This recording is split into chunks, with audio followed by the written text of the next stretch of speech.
नमस्कार, माझं नाव नमिता बांदेकर. मी गोरेगावकर टीमचे खूप आभार मानते की ज्यांच्यामुळेच आपण कनेक्ट करू शकत आहोत. कसे sound okay? Good to go.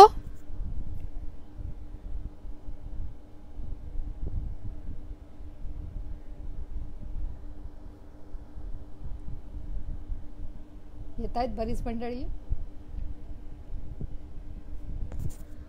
How is my sound? Good to go. मी थोडंसं टेलिव्हिजन विषयी बोलणार आहे. मी टेलिव्हिजनमध्ये 2006 पासून काम करते आहे.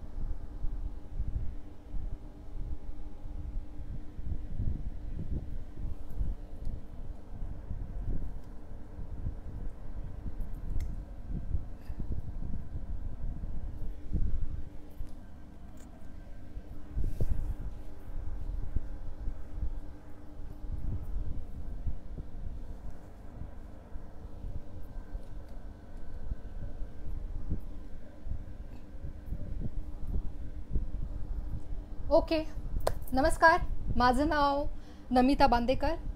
मी सगळ्यात आधी गोरेगावकर टीमचे आभार मानते की जेणेकरून त्यांनी मला ही संधी दिली, आज आपण कनेक्ट करू शकू. तर मी टेलिव्हिजनमध्ये काम करते आणि थोडंसं त्याविषयी आज बोलणार आहे. टेलिव्हिजन म्हणजे एक फॅसिनेशन आहे सगळ्यांनाच.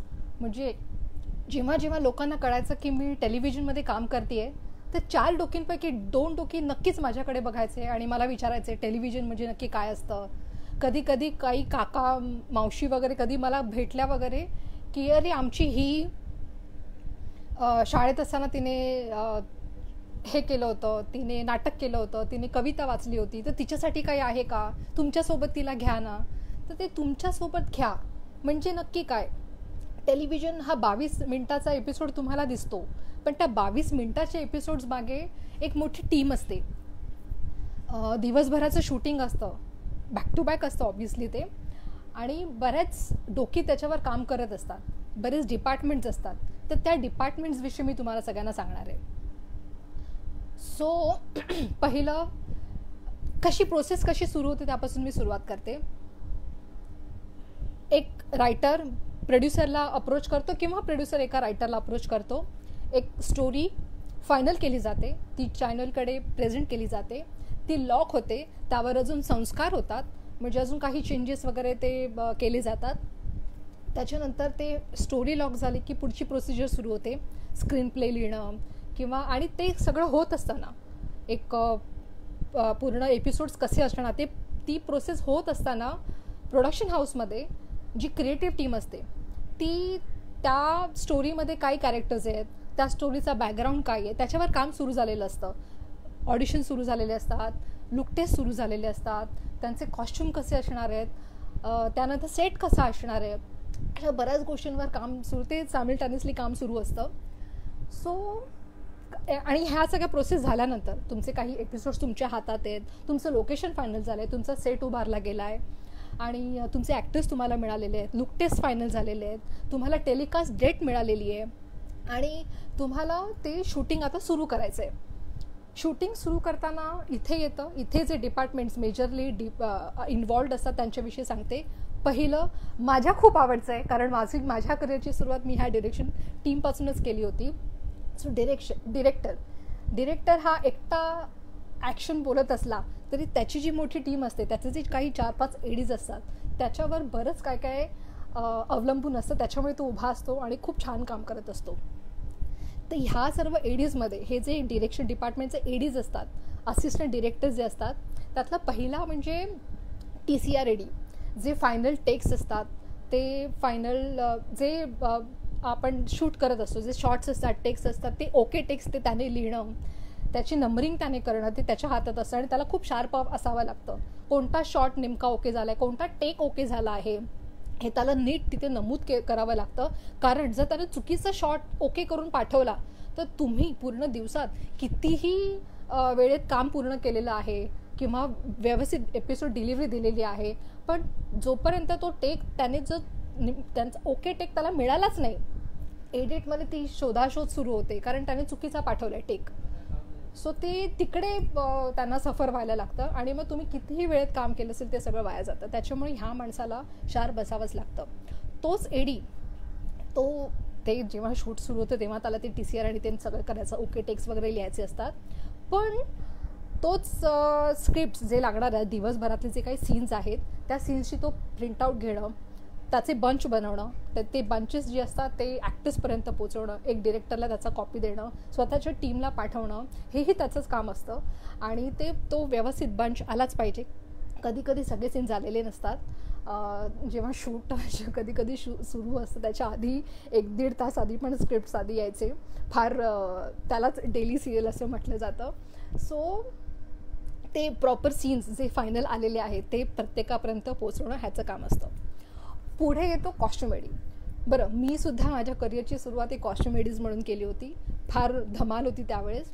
कॉस्ट्युमेडी म्हणजे कॉस्ट्युम कंटिन्युटी.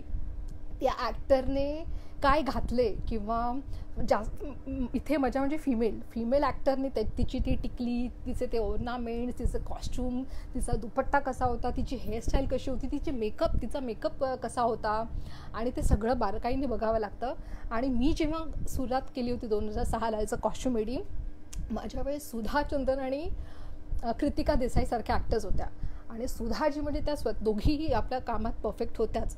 पण सुधाजींचं आणि ते डिटेलिंग जे होतं ना, इथे टॅटू, इथे ती मोठी टिकली आणि त्यांचे ते मोठे इयरिंग्ज आणि रिंग्ज आणि माळा वगैरे असं काय काय. सो ते प्रत्येक गोष्टी ती नमूद करणं, माझ्याकडे मोबाईल नव्हता त्यावेळेस, ती प्रत्येक गोष्ट नमूद करणं फार कठीण जायचं मला. पण त्याच्यामुळेच मी ते डिटेल वर्क तेव्हाच करायला शिकले. मला खूप फायदा झाला ॲक्च्युली त्याचा. बरं झालं माझ्याकडे तेव्हा मोबाईल नव्हता. मी फक्त ते क्लिक करून सेव्ह करून ठेवत नव्हते, मी ते ॲक्च्युली लिहित होते. सुधाताई अशा बसलेल्या असायच्या, मी त्यांच्याकडे बघून प्रत्येक गोष्ट ती लिहायची आणि ते माझ्याकडे असायचं. वेळ लागायचा पण ठीक आहे. त्याच पानांवर मी पुढे होत गेले आणि इथपर्यंत पोचले. कृतिका देसाई, त्यांची हेअरस्टाईल नेहमी वेगळी असायची. म्हणजे काही विग्ज आम्ही त्यांना प्रोव्हाइड करायचो प्रोडक्शन हाऊस, काही ते स्वतःचे पर्सनल घेऊन यायचे. 2 वेण्या आहेत, कधी केस ओपन आहेत, कधी काय पोनी आहे आणि काय, म्हणजे त्यांची ती हेअर कंटिन्युटी होती ना, तीही अगेन ती लिहिताना तिथे थोडंसं मी हेअर दिदी जी असायची तिला थोडंसं कॉन्फिडन्समध्ये घेऊन तिला विचारून मी ते सगळं लिहायचे. बरं, त्या सीनची जर 2 दिवसानंतर शूट लागणार असेल, त्या सीनची कंटिन्युटी, तर त्यांना कळवणं की तुम्ही येताना तुमचा तो वीक घेऊन या, ही कंटिन्युटी आहे, हे सुद्धा त्याचंच काम आहे. भले ते तुम्ही प्रोडक्शन थ्रू त्यांच्यापर्यंत पोचवताय किंवा तुम्ही स्वतः कळवताय, हे सगळं तुमच्यावर डिपेंड असतं. सो ती कंटिन्युटी लिहिणं त्यांच्यावर. मी नंतर मोबाईल घेतला, माझ्यासाठी ते नंतर फार इझी झालं होतं. मी फक्त पिक्चर क्लिक करून खाली त्या सीन नंबर लिहून ठेवायचे. ते मला खूप इझी झालं होतं नंतर, पण आधी इझी नव्हतं. त्याच्यानंतर तो फर्स्ट एडी जो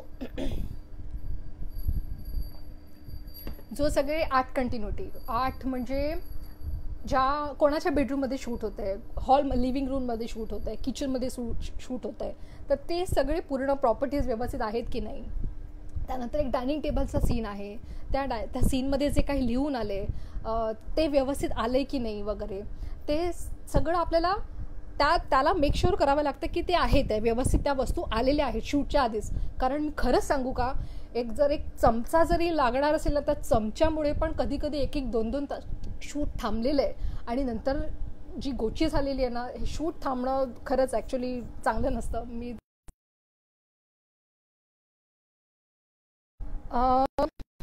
नंतर जे आहे शूट सुरू असताना जी ॲक्शन कंटिन्युटी आहे ते बघणं त्याचं काम असतं. ॲक्शन म्हणजे डायलॉग जेव्हा बोलले जातात, मोठमोठे डायलॉग्स असतात, मास्टर शॉट असतो, कॉम्पॅक्ट असतो, कधी OS लावला जातो, कधी क्लोजअप्स लावले जातात. तर त्या मास्टरमध्ये त्या ॲक्टरने कोणत्या शब्दाला किंवा कोणत्या वाक्याला तो उभा राहिला होता, तो बसला होता, त्याने हात वर केला होता, त्याने लूक किती दिला होता, हे त्याला मेंटल नोट करावी लागते. कारण ते लिहेपर्यंत ते पुढे गेलेले असतात, त्याच्यामुळे त्याला ती मेंटल नोट करावी लागते. खूप शार्प असावं लागतं त्याच्यासाठी त्याला. आणि मग ते ॲक्शन कंटिन्युटी बघणं त्याचं काम असतं. आणि चीफ एडी म्हणजे तुम्ही म्हणू शकता की एक डिरेक्टरचा शॅडोच असतो तो. त्याला ह्या 3ही लोकांवर भरपूर लक्ष ठेवावं लागतं. जेव्हा मी चीफ एडी होते तेव्हा सगळे मार्किंग माझ्या स्क्रिप्टवर असायचे. भले मी कॉस्ट्युम नसले तरी माझ्याकडे मी तो फोटो घेऊन ठेवायचे किंवा त्याचे डिटेल्स माझ्याकडे असायचे. ॲक्शन कंटिन्युटी माझ्याकडे मी, कारण जर समजा त्यांच्याकडून चुकून राहीलच तर माझ्याकडे ते असलंच पाहिजे, कारण मी चीफ एडी म्हणून सेटवर उभी आहे. तो यांच्यावर सुपरवाईज करणं. काही ॲक्टर्सना सीन फक्त वाचून येत नाहीत, त्यांना वाचून दाखवावे लागतात. तेव्हा या चीफ एडीचं काम असतं. तेव्हा हे चीफ एडी आहेत ना, ते सीन्स त्यांना वाचून दाखवणं, त्यांच्याकडून ते रिहर्सल करून घेणं, मागच्या पुढच्या सीन्सबद्दल डिटेल्स त्यांना देणं. कोणता सीन आधी झाला होता, हा सीन आपण शूट करतो, ह्याच्यानंतरची तुमची अशी कंटिन्युटी असणार आहे. त्याच्यामुळे मूड कंटिन्युटी त्यांना बघावी लागते. क्यूज द्यावे लागतात. क्यूज म्हणजे 4 लोकांचा जर सीन असेल, मास्टरमध्ये सगळ्यांनी प्रत्येकाचे डायलॉग्स बोलले, पण त्याचं कटिंग होत असताना किंवा त्याचं cutting in the sense compact, जसं OS क्लोजअप्स आहेत, त्याच्यामध्ये होतं ना, कधी काही ॲक्टर्स आहेत स्वतःच्या क्यूसाठी स्वतः थांबतात. त्या ॲक्टर्सना सल्यूट. असे ॲक्टर्स खरंच मिळायला खूप भाग्य लागतं. आणि माझे 90% ॲक्टर्स असे होते की ते स्वतःच क्यू देत होते. सो ते क्यू ते त्या ॲक्टरने जो बोललेत, समोरच्या ॲक्टर ज्याचा क्लोज लागला आहे त्याला ते रिॲक्ट करण्यासाठी ते डायलॉग्स बोलणं, ॲक्युरेट डायलॉग बोलणं फार गरजेचं असतं. सो तो असतो आपला चीफ एडी. मी जेव्हा क्यू द्यायला लागले होते, धमाल होती, मी कॉस्ट्युमोडी होते, तेव्हा माझे डिरेक्टर राकेश जग्गी एकदा म्हणाले की नमिता क्यू देगी. अगेन पुढे माझ्यासमोर सुधाचंद्रन आणि कृतिका देसाई, त्यांना परफेक्ट क्यू लागायचे, फंबल झालं नाही पाहिजे, कारण त्या त्यांच्या कामात परफेक्ट होत्या आणि तुम्हाला परफेक्ट असलंच पाहिजे त्याच्यामुळे. सो मला मी महाराष्ट्रीयन, हिंदी तसं एवढं चांगलं नव्हतं, कारण हिंदी बोलण्याची गरजच पडली. त्या मला सांगितलं ब्रेक होने वाला है, नमिता क्यू देगी. I was like okay. मी आणि सीन असा होता, त्या दोघी TV पाहत आहेत आणि त्या दोघींनी जे काही कांड करून ठेवले, म्हणजे ते मी स्टोरीमधलं सांगते, त्या TV बोललं जाते. ती जी न्यूज रीडर आहे ह्या दोघींचे डिस्क्रिप्शन देते आणि ते दोघींविषयी सांगते आणि ती जे बोलते त्या तिच्या डायलॉग्सवर ह्या दोघी रिॲक्ट करतात. सो ते न्यूज रीडरचा जो क्यू आहे तो माझ्याकडे आला होता आणि माझी खरं सांगू मी खूप घाबरले होते. सो तो सीन सरांनी सांगितलं की नमिता क्यू देणार. ब्रेक झाला. ब्रेकमध्ये सगळेजण घुसले, जे काय त्यांना भूक लागली होती. मी कुठे स्वतःच्या कामाला लागले. मी मात्र ती स्क्रिप्ट घेऊन 10 ओळींचा तो पॅराग्राफ होता, तो जे न्यूज रीडर बोलणार होते ते, आणि मी अक्षरशः प्रत्येक एक पॉज, एक शब्द वर्क, म्हणजे ॲक्टर जसं करतात ना मेहनत तशी करत होते आणि मी अक्षरशः रट्टा मारला होता. आणि कशी मी बोलणार आहे ते मी स्वतःशीच बोलून, आणि ते सगळं म्हणजे एका ॲक्टरची प्रोसेस मी स्वतः करत होते आणि मी बोलते आहे आणि ते मी पाठ केलं, सगळं झालं, आय वॉज रेडी. पण जोपर्यंत म्हणतात ना ती गोष्ट होत नाही तोपर्यंत तुम्ही कधीच रिलॅक्स नसता. सो मी कधी क्यू एकदा बोलती असं झालं होतं. ब्रेक संपला, त्या दोघी सेटवर आल्या, त्यांचं फायनल टचअप झालं, फायनल ॲक्शन ऐकायला आलं आणि ॲक्शन जसं म्हटलं मी बोलायला सुरुवात केली. हातात स्क्रिप्ट होती आणि मी बोलायला सुरुवात, ओफ मास्टर ओके मास्टर झाला. त्याचा म्हणजे एकच तो पॅराग्राफ मी 4 वेळा बोलले, मास्टर, कॉम्पॅक्ट, सुधाजींचा क्लोज आणि कृतिकाजींचा क्लोज, तो ते सेम 4 वेळा. पण मी काय गंमत केली, तो जो पॅराग्राफ मी पहिल्यांदा वाचला होता ना तीच कंटिन्युटी, जिथे मी पॉज घेतला होता तेच सेम मी तसं प्रत्येक 4 वेळेस मी केलं. आणि ते झाल्यानंतर म्हणजे माहिती नाही, एक शांतता होती सेटवर आणि सगळ्यांनी माझ्यासाठी टाळ्या वाजवल्या होत्या. माझ्यासाठी तो खूप म्हणजे एवढा खूप छान. ऑब्वियसली असं की तुमचा ज्युनियर जर खूप चांगलं काम करत असेल तर खरंच त्याचं कौतुक करा. खूप त्याचीही एनर्जी वाढते हो काम करण्याची, उत्स्फूर्त एक प्रतिसाद आला की खूप छान वाटतं अजून काम करायला. सो माझ्यासाठी खूप छान होतं. कृतिकाजींनी माझं खूप कौतुक केलं, सुधाजींनी भरपूर कौतुक केलं, आम्ही फोटोज वगैरे काढले होते. माझ्यासाठी तो खूप मोमेंट महत्त्वाचा होता आणि बस खूप छान झालं. पण इथे अगेन टीमवर्क होतं, डिरेक्टरने दाखवलेला विश्वास, माझ्या मंडळींनी मला दिलेली साथ आणि एक कुठेतरी कॉन्फिडन्स स्वतःचा की जेणे मी करू शकते. आणि त्याच्यानंतर मी कंटिन्यूस क्यू देत राहिले आणि बस क्यू देताना मी तो समोरच्या ॲक्टरचा एक लहजा पकडायचे की अशा पद्धतीने त्या ॲक्टरने बोललं तर मी सुद्धा असंच दिलं तर ते रिॲक्शन चांगले घ्यायचं. सो हो, क्यूजसुद्धा छान दिले. सो ही होती छोटीशी माझी डिरेक्शन टीम. असे डिरेक्टर्स असतात, कधी ते चॅनल चीफ एडीचंच एक म्हणजे अपवर्जन आहे आणि ते ह्या सगळ्या गोष्टी लक्ष ठेवणं. काही डिरेक्टर स्वतःचे असोसिएट्स घेऊन येतात, काही डिरेक्टर्सने प्रोव्हाइड केलेले असतात.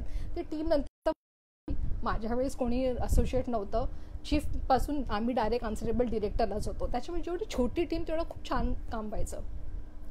पुढचं डिपार्टमेंट आहे art department. Art department obviously जिथे आपण शूट करतोय तो सेट, आणि आत्ता कसे सगळे सेट्स रेडी असतात बिफोर द शूट, त्याच्यामुळे फार इझी पडतं, जास्त कंटिन्युटी नसते. कोणतं महत्त्वाचं एक नवीन कॅरेक्टर आलं तर तो सेटअप करणं थोडंसं म्हणजे थोडंसं कठीण जातं. कधी कधी तो सेटअप करणं, नवीन प्रॉप्स आणायचे असतात आणि तो सेटअप बनवायचा असतो वगैरे. ते आर्ट डिरेक्टरचे त्यांचे ऑब्व्हियसली त्यांचे टीम असते. ॲक्शन कंटिन्युटी, जेवणाचं सीन आहे तर जेवणाच्या सीनमध्ये काय प्रॉप्स लागणार आहेत, त्या प्रॉप्सचे व्यवस्थित आणून ठेवले आहेत की नाही. जेवण एक डायलॉग आहे, मा मुझे पनीर पसंद नाही आहे, तर ते पनीर आलं आहे का, म्हणजे ते पनीर आलं नाही. आम्ही कधी कधी बटाटा पण पनीर म्हणून वापरलेला आहे, पण ठीक आहे, ती नंतरची मजा असते. पण ते पनीर आलं की नाही, आणि हे चेक करणं त्या एडीचं सुद्धा काम असतं, फर्स्ट एडीचं, त्या सगळ्या वस्तू आल्यात की नाही. तर हे माझं setting department, art department. Setting boys असतात, ते तुम्हाला जो फ्रेम्स लागलेल्या असतात, जसं क्लोजअप आहे, मास्टर आहे, कॉम्पॅक्ट आहे, त्याप्रमाणे ती फ्रेम सजवणं, जे रिक्वायरमेंट डिरेक्ट DOPने किंवा क्रिएटिव्हने सांगितले ते फॉलो करणं त्यांचं काम असतं.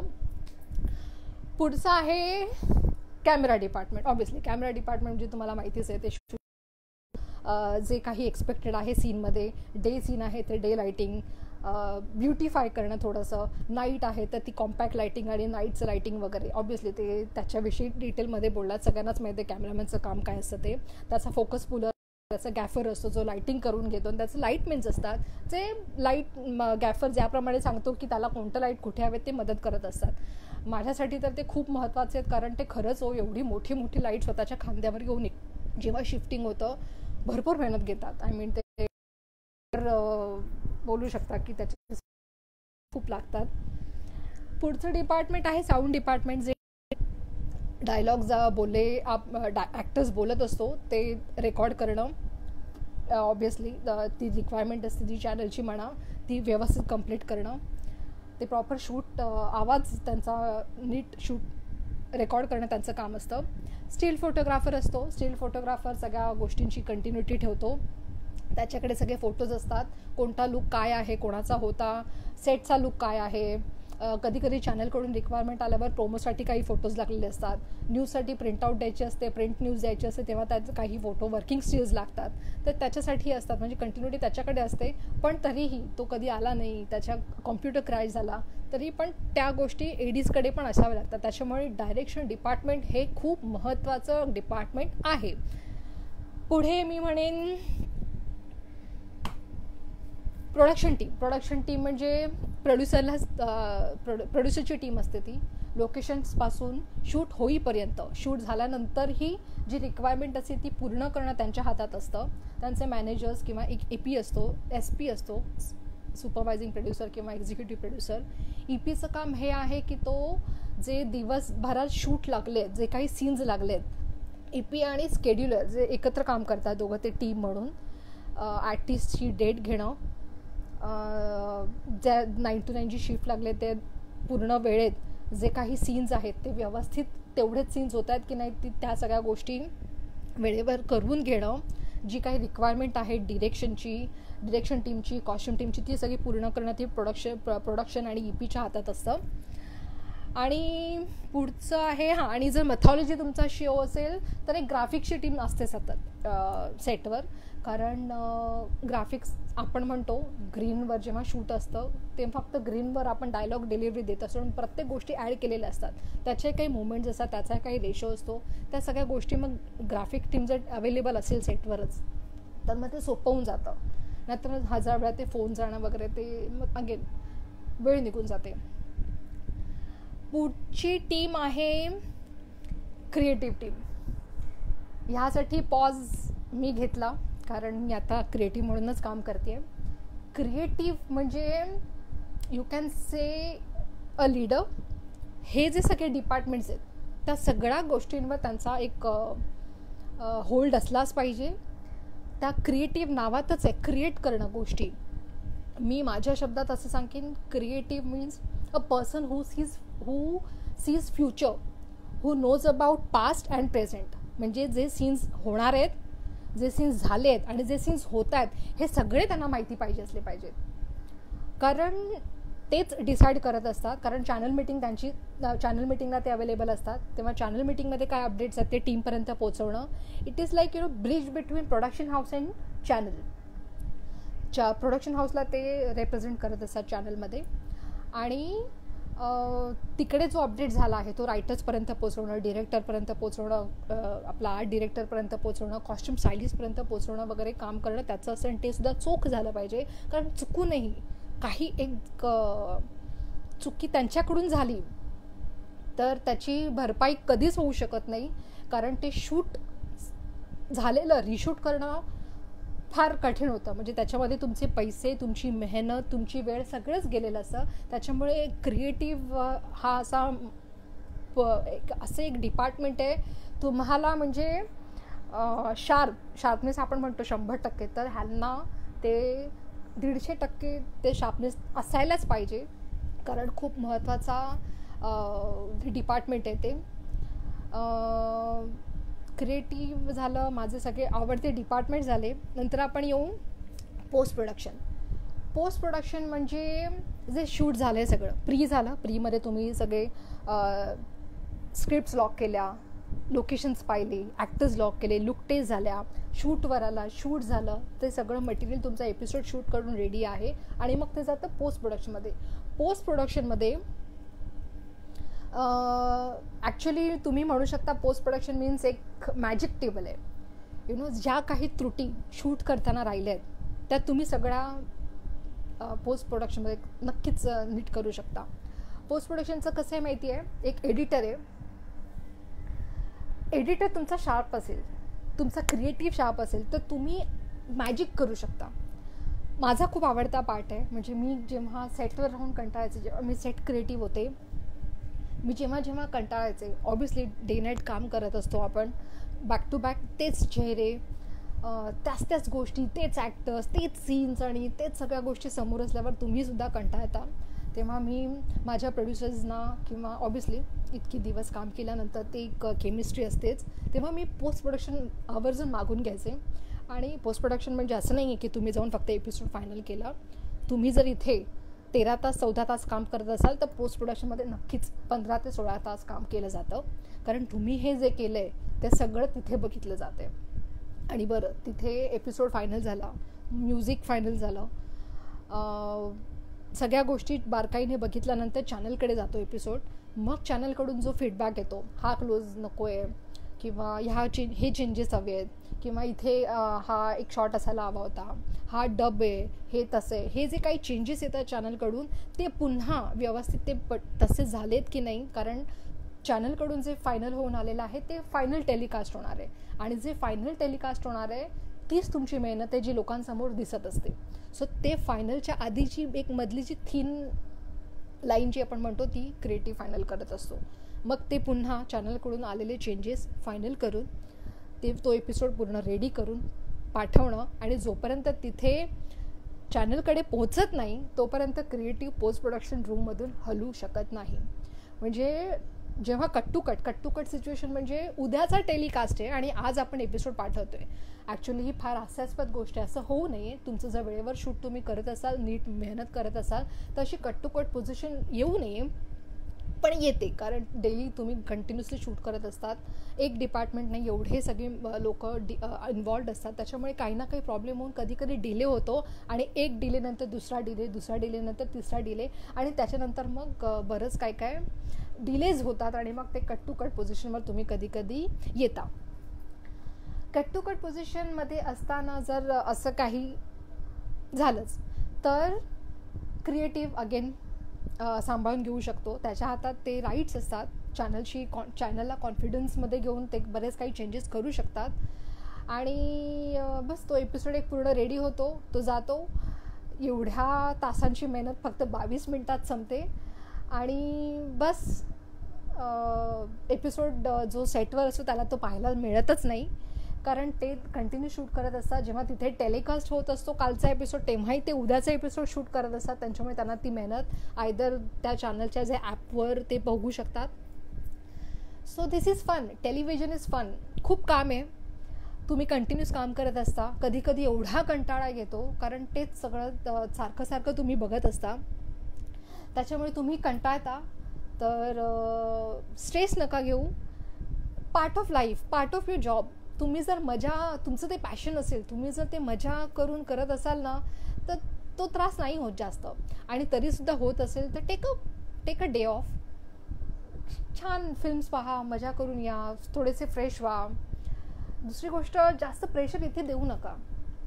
1-2 फ्रेंड्स हाताला असू देत, चांगले फ्रेंड्स की ज्यांच्यासोबत तुम्ही सगळं शेअर करू शकता. इथे नका देऊ जास्त त्रास, त्याचा काही फायदा होत नाही. आपण स्वतःलाच त्रास देत असतो.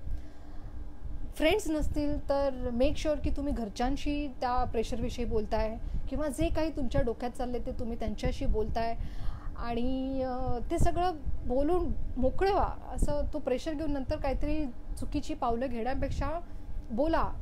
It's okay. कोणताही प्रॉब्लेम असू शकतो तुमचा, फिजिकल, मेंटली, फिनान्शियल, पण नको तो त्रास. नॉट वर्थ इट मी म्हणू शकेन. So just forget about that stress आणि बस फक्त काम करा तुमचं. बाकी काय, life is beautiful, your work is beautiful, you are beautiful. आणि हे झाले टेलिव्हिजनमध्ये काम. मी माझ्या यूट्यूब चॅनलवर ह्याविषयी बोलणारच आहे डिटेलमध्ये. हे मी फारच वरवर सांगितलं, तर हे डिटेलमध्ये मी बोलणारच आहे.